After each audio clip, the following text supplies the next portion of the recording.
Social Security Administration, for instance, Social Security showing Social Security. That's one of the huge things that they have released. Now, whether Congress wants to approve it, at the same time, you look at... The first is, are those costs, the unpaid costs, going to be passed along to the patient or the beneficiary? The Reagan administration has said, no, those costs will not be passed along. Then the second question is, who will have to absorb those increased costs? If the federal government payment is not sufficient to cover the costs, then the private patient and the patient covered by insurance will have to pick up the additional costs.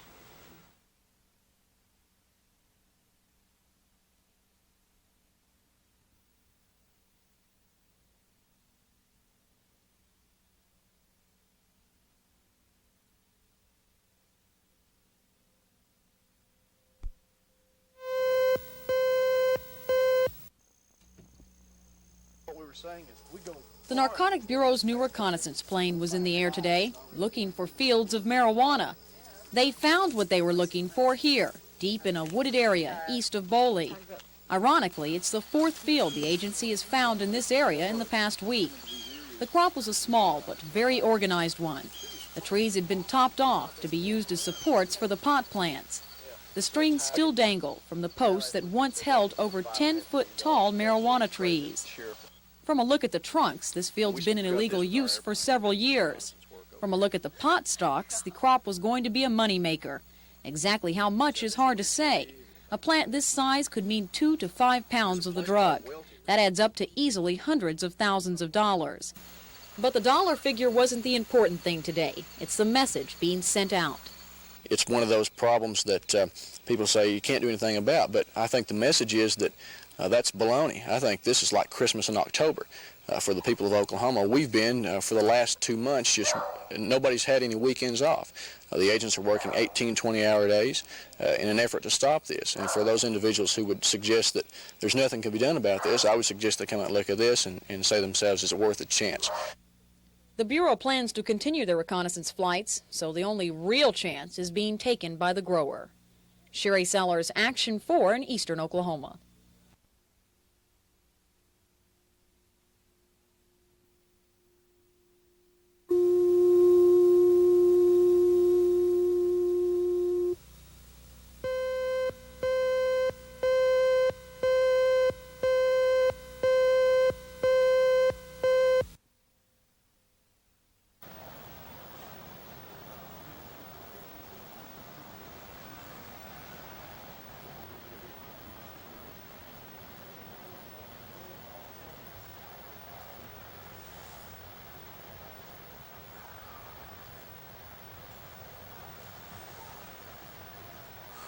Sure, it's a hit or miss proposition, just like when you're drilling for oil. On a wildcat, your chances of hitting are 10 out of 1. Well, if we've got a 10 out of 1 shot here for a job to come out of an interview, that's great. Those are super odds. We'll take those anytime. You're looking at a job that we can start out at a good salary in the most exciting business in the whole world. This is great. Everybody that's down here is having a good time. We're enjoying being here. We're here because we want to be.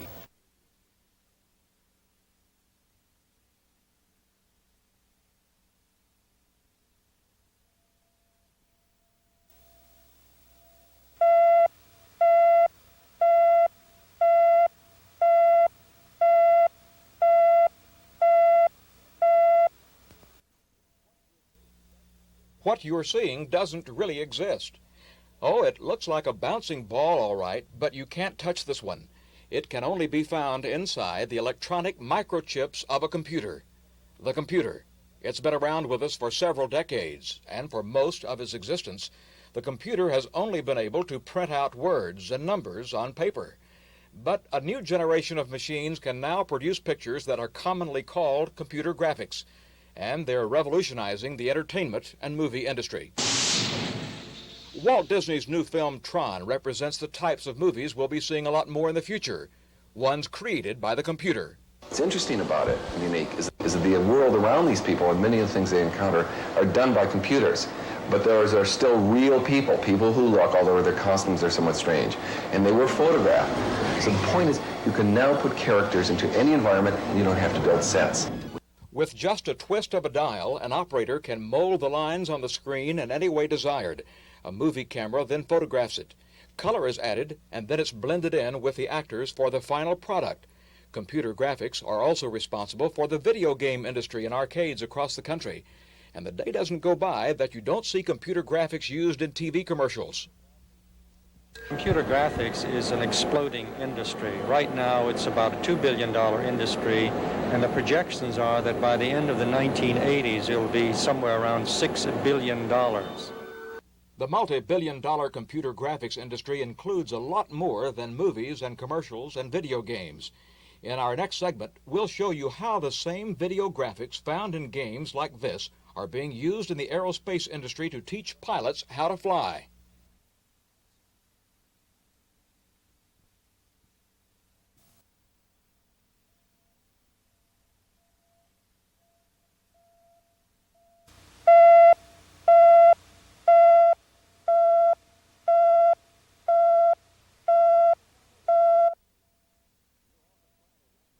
You're on the final landing approach to Los Angeles Airport.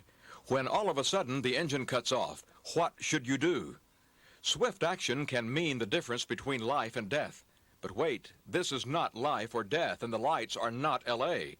Flight simulators with computer-generated images are helping pilots to fly all around the country. And the same machinery is also being used by the Air Force in Ohio. We try to put operational flight crews in a situation very similar to those that they'll encounter in an operational organization and flying regular operational missions. And there we can see if there are discrepancies in any of the equipment that we're using or problems in using the equipment. We find those problems here on the ground. Simulated flying is becoming even more sophisticated as computer graphics can now display daytime flying in color. And the cost of all this is much cheaper than training pilots on actual test flights, which burn up a lot of fuel. Not only that, but pilots can sharply improve their flying skills, which means improve safety in the air. In our next report, a journey through the human body to see how computer graphics are being used in medicine.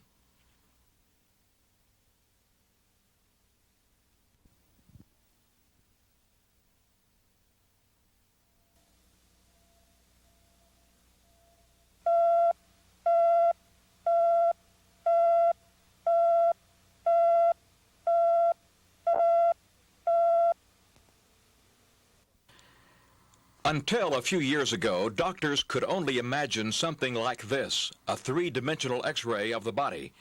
But imagine no more, because recent advancements in technology are opening up a whole new realm.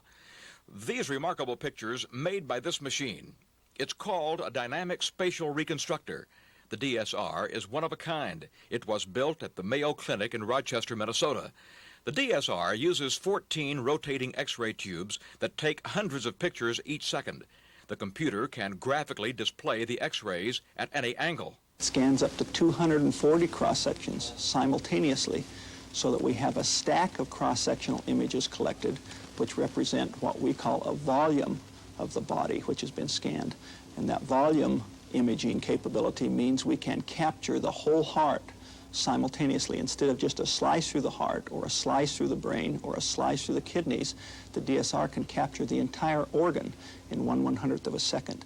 And then it can repeat that capturing of that organ 60 times per second so that we can watch it dynamically as it moves. Meanwhile, doctors at Akron, Ohio are using computer graphics in a research program to detect breast cancer. They take photographs of the breast, which are reduced to numbers and fed into a computer. What comes out of the computer is a contour map of the breast, which doctors use to pinpoint tumors. A whole new world is opening up that until now could only be seen through a microscope, and this computer graphic simulation. Doctors can view a molecule of DNA, which is the very building block of life, and they can tell how it will react to new anti-cancer drugs. In our next report, Designing the Cities of the Future.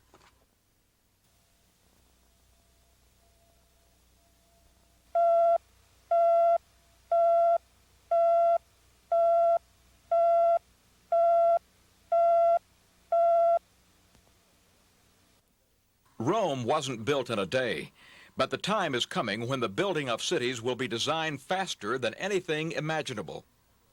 In this case, we're going to put in a couple of walls next to the sliding glass doors, and it has the wall width and how many walls we want. Computer terminals like this one are shaping the future in Rome and in this country.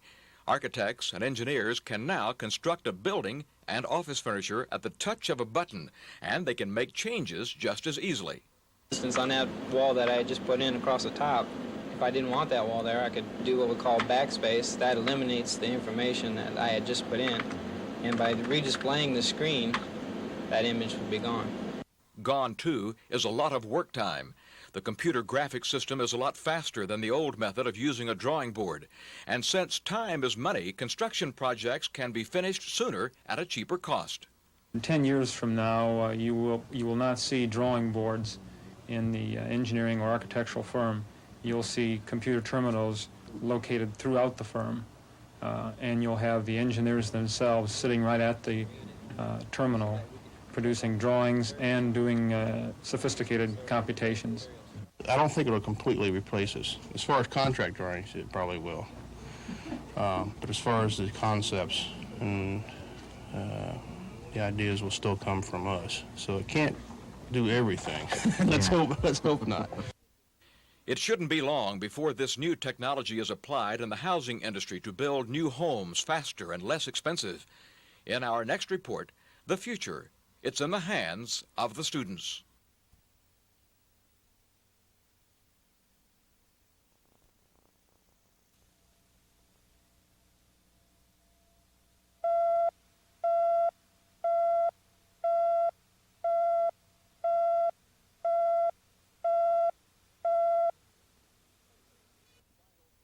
Space, the final frontier. Or is it?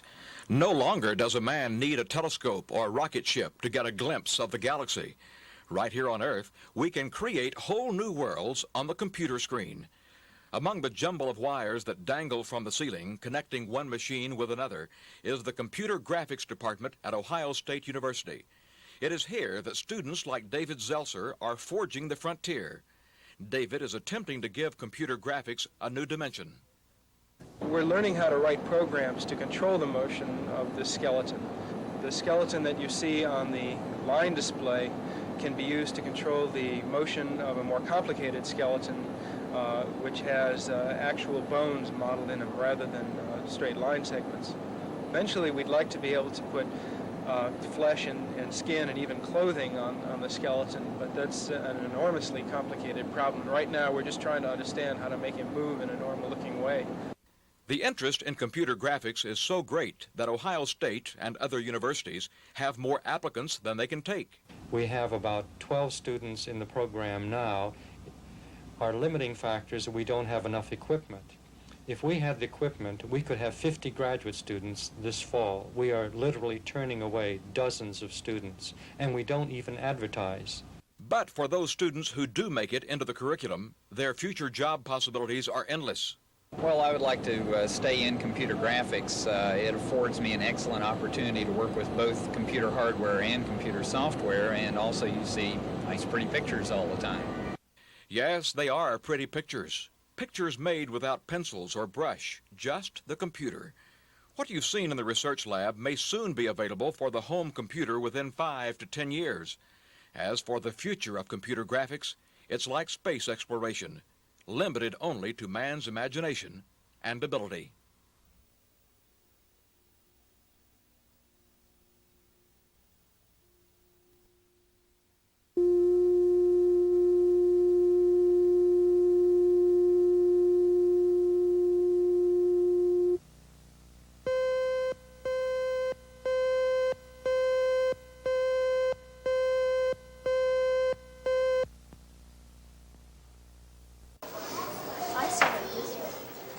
Jack-o'-lanterns were everywhere today at Penn Square Mall. Artist Carl Queen shows up this time every year to carve pumpkin after pumpkin in an effort to raise money for charity. Queen carves the pumpkins and sells them to interested onlookers. Most of his buyers are kids who are not much bigger than the product they buy. I love doing them. I love the children, and they enjoy, having their pumpkin carved with different faces. I'll do it forever. I enjoy it. I enjoy doing it. I love the kids. And as long as someone will supply the pumpkins, I'll supply the knife. Queen is a sculptor by profession. He is also the world's record holder for carving the most pumpkins, 500, in a 30-hour time period. Queen has worked his magic on about 3,000 melons since he began. But the fun is just beginning for him as he travels the state raising money for the needy by doing something he loves. Kevin Ogle, Action 4.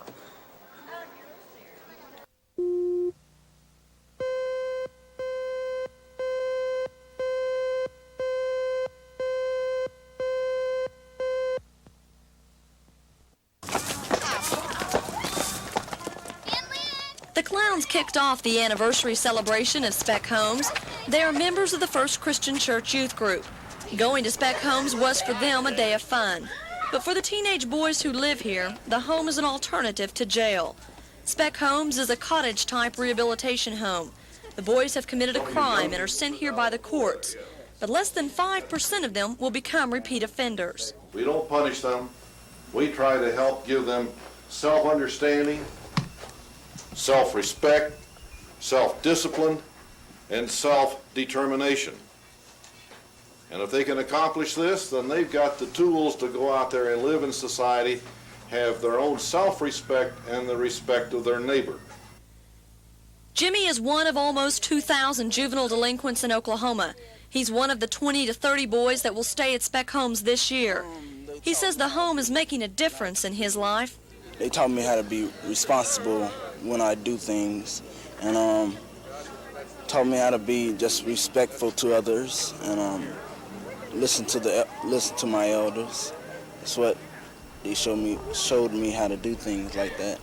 Are you going to be a better person when you leave here? Yes, I am. Jimmy says Speck Homes has made him a better person. And for these people, that's what the celebration is all about. Debbie Mash, Action 4 in Northeast Oklahoma City.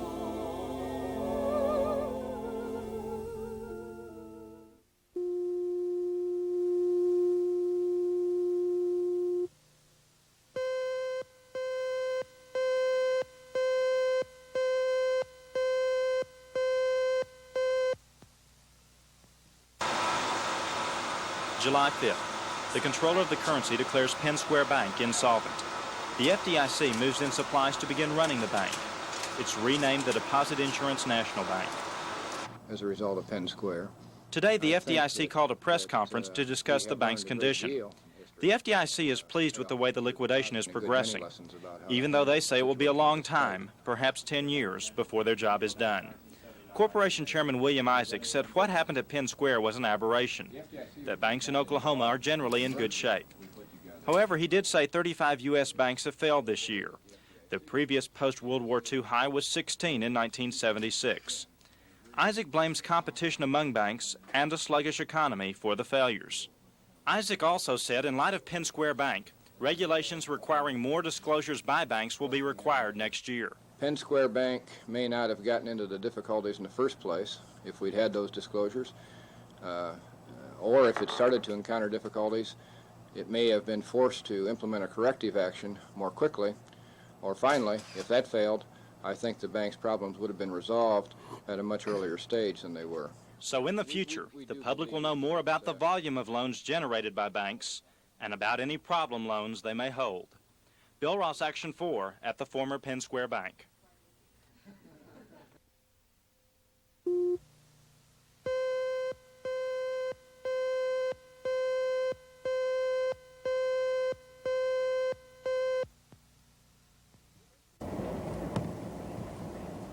The issue is a bridge on State Highway 33 crossing the South Canadian River between Thomas and Fay, Oklahoma. The bridge is nearly a mile long and residents say too narrow to accommodate traffic. Tonight's meeting had the makings of an emotional confrontation between residents and state officials. Instead, it was, for the most part, the first step in trying to solve the problem together.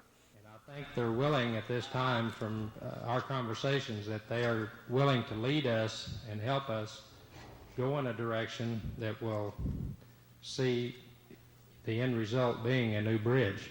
It won't happen tomorrow. We're probably, if they started tomorrow, we're looking at 2-3 years. Now, we have a lot of bridges over the state, on long bridges such as this, and we're very much aware, unpleasantly so, that these bridges need replacing. But here again, it's a function of dollars. A new bridge is several years in the future for Highway 33. In the meantime, both sides admit that the immediate answer is law enforcement, and that will take a greater effort on the part of both the state and the area's residents. Charles Schnitzer, Action 4 in Thomas, Oklahoma.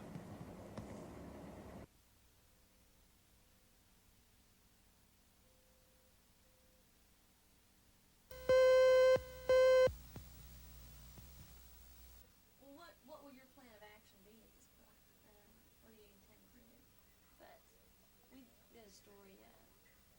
We opened the candy bar, and it looked a little weird, and the chocolate was gone. And looked at it and sunk my teeth into the corner of it, and it wouldn't give. And it turned out I looked at it real close and took it over to a piece of board like we've got in the back for bunk beds, and it's particle board.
Start with the right in the center of the town, right back home. Now everybody, swing your arm, everybody, swing your neck behind the right and left hand, the right and left, going on that thing. Keep on listening.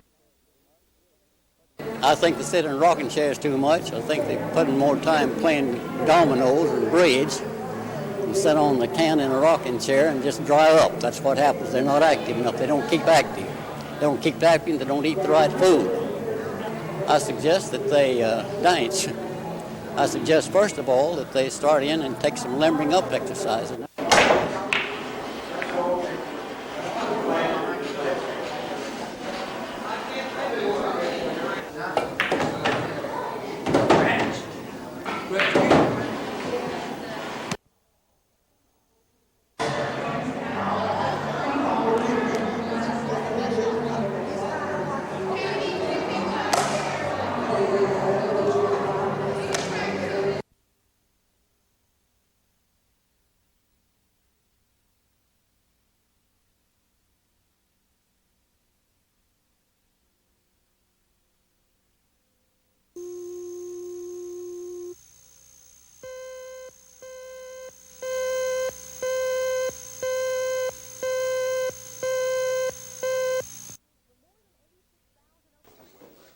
For more than 86,000 Oklahomans, going to the unemployment office has become a familiar trip. A record number of unemployment claims are being filed each week, and in September, more Oklahomans were out of work than the month before. The increase was 0.1%, 5.8 of Oklahoma's workforce. September's unemployment rose in 36 counties. In 8 of those counties, the jobless rate was higher than the national average. A greater percentage of people are out of work in southeast Oklahoma than in any other region of the state.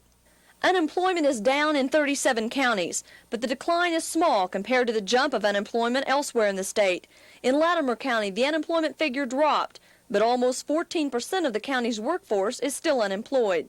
The rate was unchanged in 4 counties. One of the 4, Beaver County, has the least number of people out of work, with an unemployment figure of 2.2%.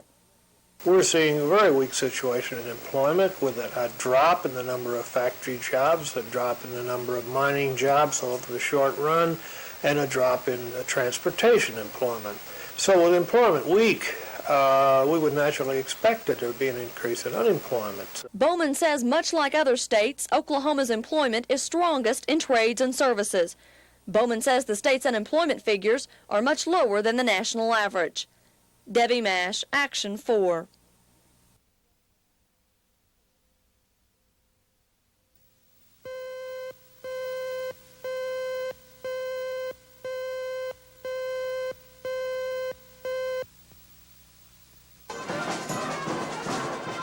The Newcastle High School Band gave former Oklahoman Mike Griffin a warm welcome today. Mike is a professional escape artist, here to fulfill one of his many fantasies. He wants to hang upside down, suspended 40 feet in the air by a huge crane. But there's more. First, the 21-year-old daredevil will be strapped into a straitjacket and have his ankles tied. Once in the air, Mike will try to free himself and live to talk about it. About 4 days ago, I got in a three-wheel motorcycle accident, and I've either sprained my wrist or broken it. Either way, I'm going to go up and I'm going to try my best. You know, we're not sure what'll happen. There should be an ambulance here shortly. Sometimes, in the middle of the evening, I wake up, I have a black notebook by the side of my bed, and I put in ideas. Other times, people challenge me to do things that other people wouldn't do.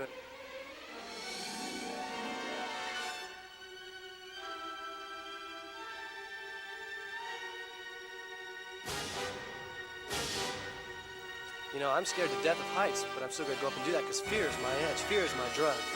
I don't smoke and I don't drink. This is where I get it.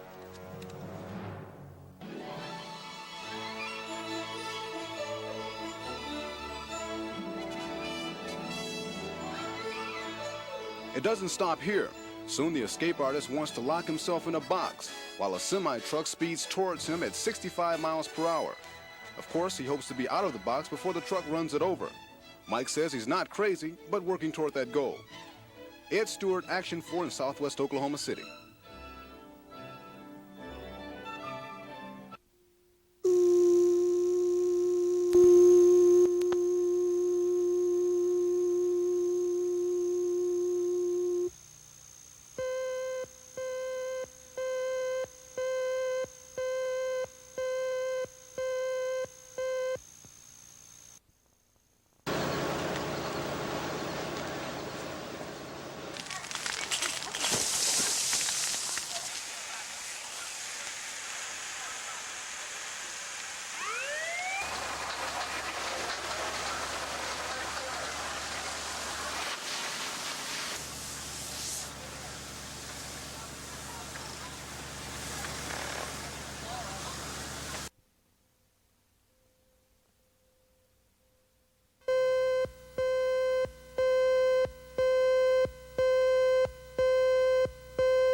The Republican candidate for county commissioner in District 1 is Robert Burns.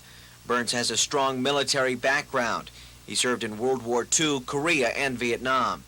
In civilian life, Burns is concentrated on law enforcement. He feels this training will help him be a strong county commissioner. Cooperation with the towns and cities within District 1. I went to visit these towns and some of these cities, and they cite problems. Burns is 61 years old. He is married and has 2 degrees in political science and criminal justice. The Democratic candidate is Shirley Darrell. Darrell is concentrated on organization. She has spent over $12,000 on the campaign. Darrell has experience in management with the Federal Aviation Administration and the Oklahoma City School Board. She feels that her race and sex gives her special insight into the needs of the community. I really feel that I've had a broad base of experience that has been multiracial, multicultural, multi-economical, the whole bit. So I think that that in itself is one of the things that puts me ahead of the other candidates. I have had diversity in my work experience. Darrell is 46 years old. She is married and has a master's degree in business management. The independent candidate is Bill Maher. Maher is a busy oil executive with interests in 2 different companies. But Maher says he has time for county government if county government has time for him. Well, I think what we need more than anything else is somebody that'll go in there and take over where Ralph Adair leaves off. He's done an excellent job for 30 years, and I think we need somebody that'll maintain the same high standards that he has. Maher is 56 years old, he is married, and is self-educated. The ballot for the county commissioner's race in District 1 will read Shirley Darrell, Robert Burns, William Maher. Kurt Autry, Action 4.